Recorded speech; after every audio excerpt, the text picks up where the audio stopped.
Hello students. In the last class, we tried to understand about the nature of forced harmonic oscillations and we obtained the differential equation corresponding to the forced harmonic oscillator. So the equation represented here is the differential equation corresponding to the motion of a forced harmonic oscillator. So this is the restoring force, this is the damping force, and this is the externally applied periodic force that is oscillating the system. So we equated that total force to the Newton's second law of motion, which is m into d square x by dt square, which is the force itself, to obtain the differential equation corresponding to the forced harmonic oscillator. In today's class, we will try to solve this differential equation to obtain an expression corresponding to x, which will tell us the time-dependent motion of the harmonic oscillator, the forced harmonic oscillator.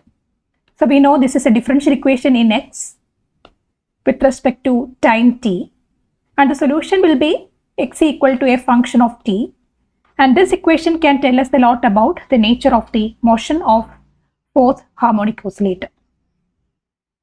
So let us have a look at this differential equation. So as you can see, this is a second order differential equation, and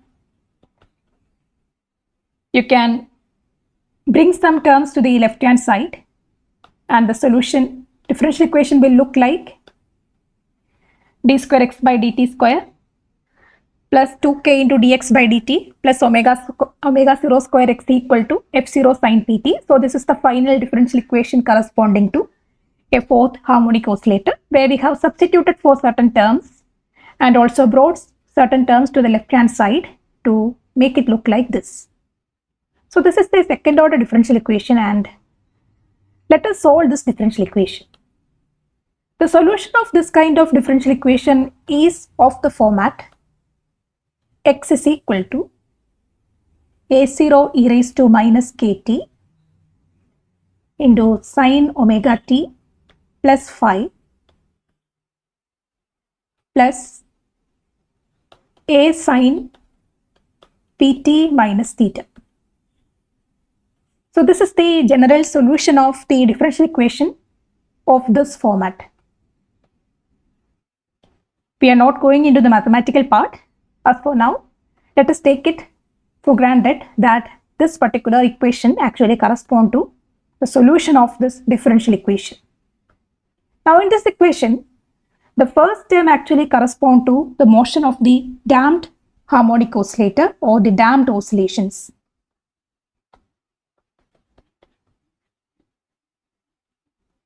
So as you can see, this equation is very much similar to the damped harmonic oscillator, this part. Here the e raised to minus kt is the exponentially decreasing part with respect to time.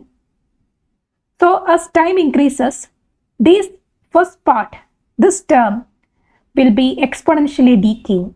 So there is a sine part and there is an exponential part. So the first part has the fate of exponentially decaying due to this e raised to minus kt term. So the term will slowly die out due to this exponential term. So as time elapses, the only term that will remain is the second term, and the second term is due to the forced applied periodic force. So this actually represents the forced oscillations of the system. So the solution has two parts. First is the damped oscillation part and the second is the forced oscillation part. And the sum of two actually represent the x value or the position of the forced harmonic oscillator. And obviously the damped oscillation will die out as time elapses and only the forced oscillation will sustain. So this is what we physically observe in any forced harmonic oscillator, like in a swing. The forced oscillation is what sustains the system as time goes forward. So let me rewrite. X is equal to a sine pt minus theta, where I have written only the second term, which is the only term that will remain for large t.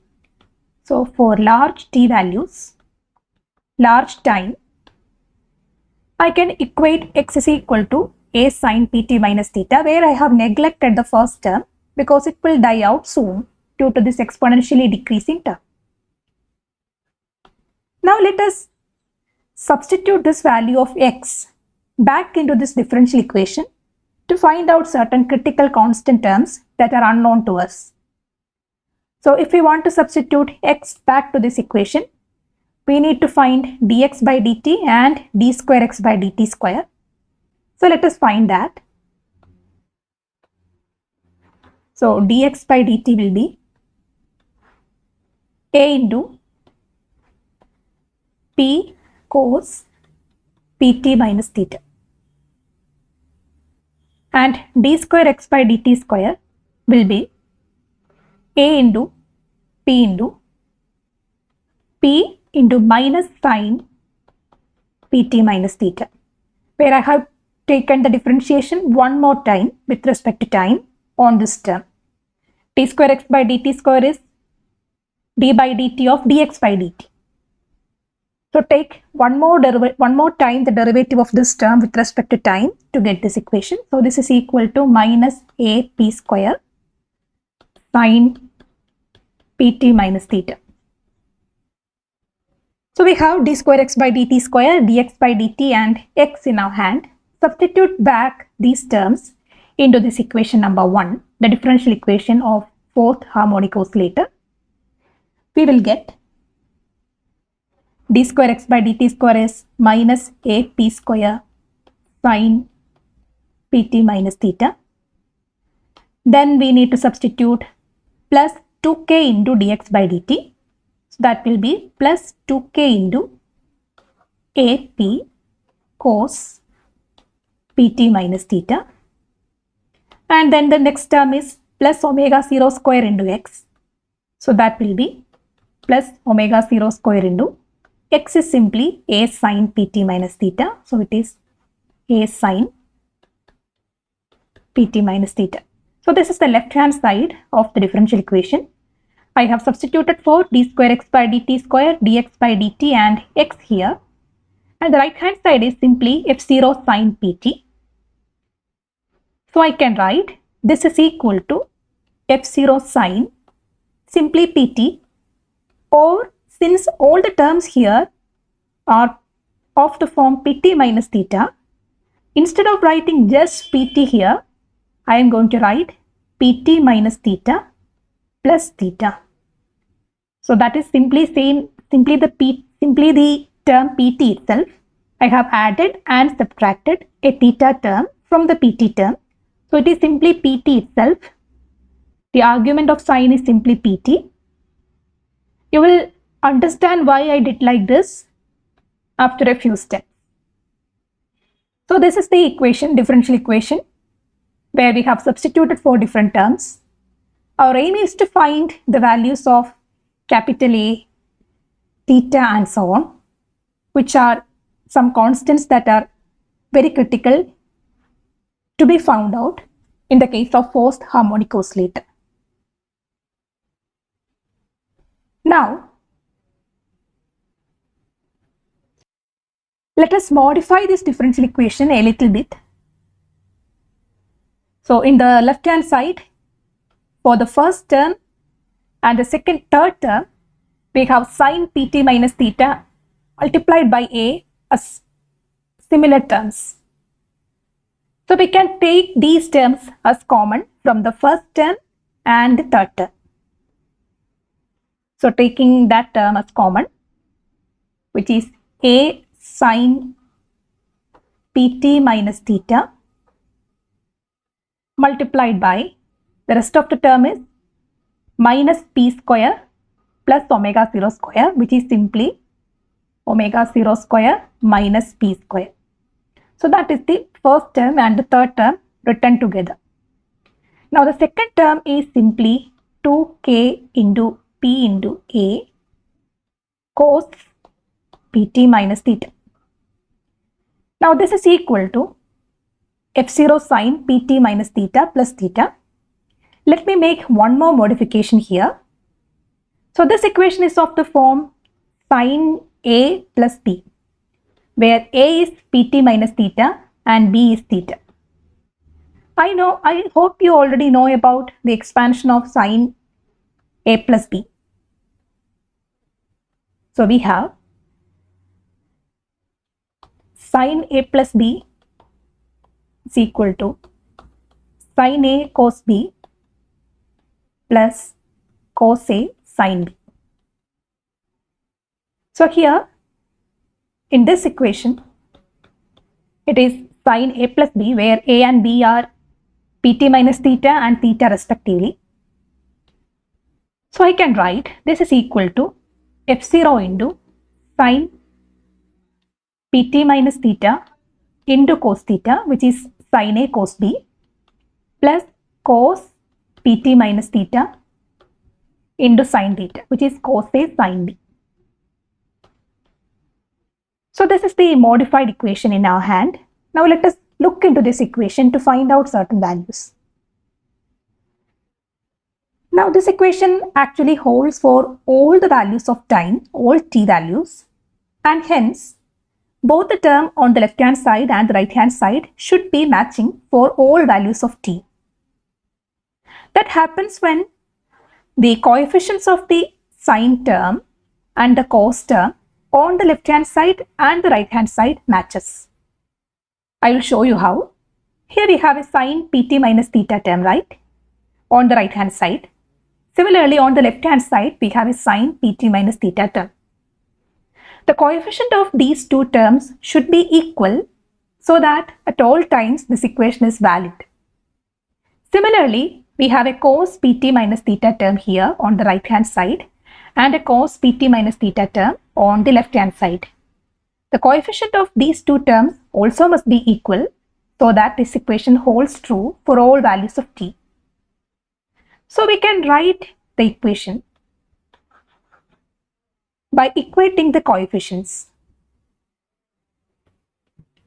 So the coefficients of sin Pt minus theta are on the left hand side, it is a into omega 0 square minus p square, and on the right hand side it is f0 cos theta. So this is obtained by equating the coefficients of sin Pt minus theta. Similarly, equating the coefficients of cos Pt minus theta, we can write 2kPa is equal to, here the coefficient is sin theta multiplied by f0. f0 is common for both these terms. So it is f0 sin theta. So this is our equation number 3. So we have two equations in our hand, and these are sufficient to give us some light about the values of capital A and theta. So to obtain the value of capital A, to find A, which is actually kind of the amplitude of the system, the amplitude of the x value, what we have to do is square these two equations and add them. So squaring the first equation, equation number 2, we will get square each of the term, a square, omega 0 square minus p square the whole square, f0 square cos square theta. Cos square theta. Similarly, squaring the second term, whole square, f0 square sin square theta. So by doing so, we will get a square into omega 0 square minus p square the whole square is equal to f0 square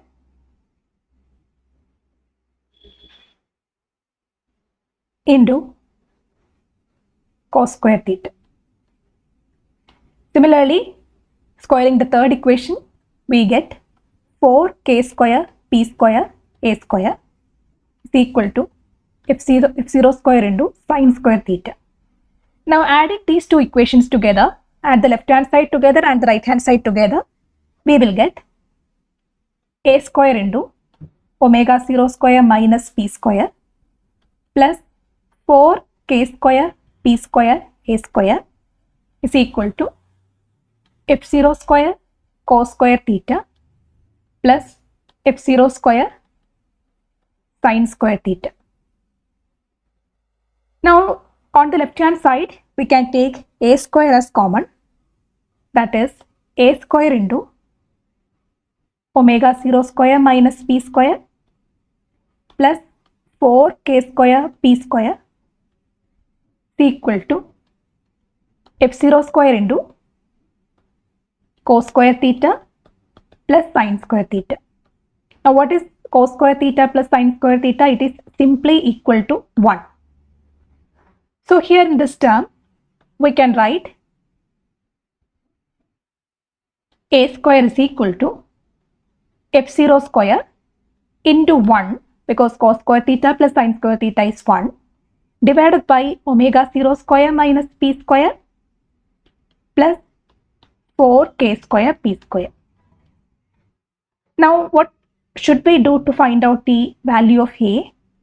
Taking square root on both the sides, we get capital A is equal to plus or minus f0, root of f0 square is f0 divided by root of omega 0 square minus p square plus 4k square p square. Take the square root of both the numerator and the denominator. In the numerator, the square root is simply f0, because f0 square after taking square root become f0, and the square root of the denominator is unknown. So write it like square root of. So this is the value of capital A in the equation of x. Now let us try to find out the value of theta. So the equation that we have is this one, equation 2 and 3. And to find out capital A, we took the square and added them. And to find out the value of theta, what should we do? If we take square and add them, these terms, the theta terms will disappear. We need to keep them. So divide 3 and 2.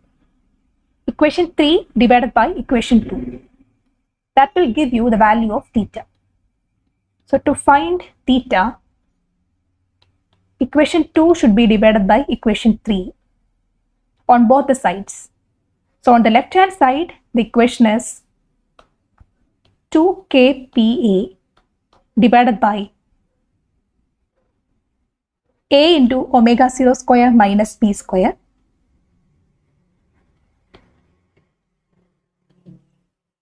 and on the right hand side it is simply f0 sin theta divided by f0 cos theta.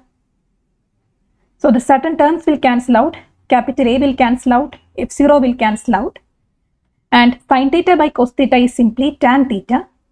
So tan theta is equal to 2kp divided by omega 0 square minus p square, or theta is tan inverse of 2kp divided by omega 0 square minus p square. Take the inverse function of tan on both the sides to get simply theta. So theta is simply tan inverse this term 2kp divided by omega 0 square minus p square. So we have obtained the equation for theta and capital A by analyzing equation 2 and 3. Now what we have to do is, we already have obtained the equation for x, which is the solution of the differential equation. So here capital A and theta were unknown and we found out that, and P, as we have already stated, is the angular frequency corresponding to the forced oscillations, and that is already defined from the motion of the forced harmonic oscillator. So capital A and theta were the unknown terms and we have found out that. So by substituting for capital A and theta, we can write x is equal to A, which is f0 divided by root of omega 0 square minus p square plus 4k square p square into sin pt minus theta is simply tan inverse 2 kp divided by omega 0 square minus p square. So this equation is simply A sine pt minus theta. Here I have substituted for capital A as this term and theta as this term. So what is this? This equation actually represents the solution of the differential equation of the forced harmonic oscillator. X is the position of the forced harmonic oscillator at different time. So this is a function of time. You can see as t varies, this function varies sinusoidally, and x is a function of sine. Capital A, even though it depends on a number of terms, it actually is a constant. F0, omega 0, k and p are defined for a particular system. And theta, as you can see, it's also defined. And the variable here is the time function, time. And as time varies, the position of the forced harmonic oscillator will vary like this. So it will vary sinusoidally. Initially, there is an exponential function, exponentially decaying function of a damped harmonic oscillator, but this term will pick up as time elapses. So that is the relevance of this equation. You can tell about the position of the forced harmonic oscillator from this equation, and a lot other important parameters corresponding to the system can be found out simply from this equation, the solution of the differential equation. So in the next class, we will try to analyze this particular equation under various critical points, under various situations when p and omega 0 varies and they relate in different manner. So as of now, I hope that this equation and obtaining this equation from the differential equation of forced harmonic oscillator is clear for you. Thank you.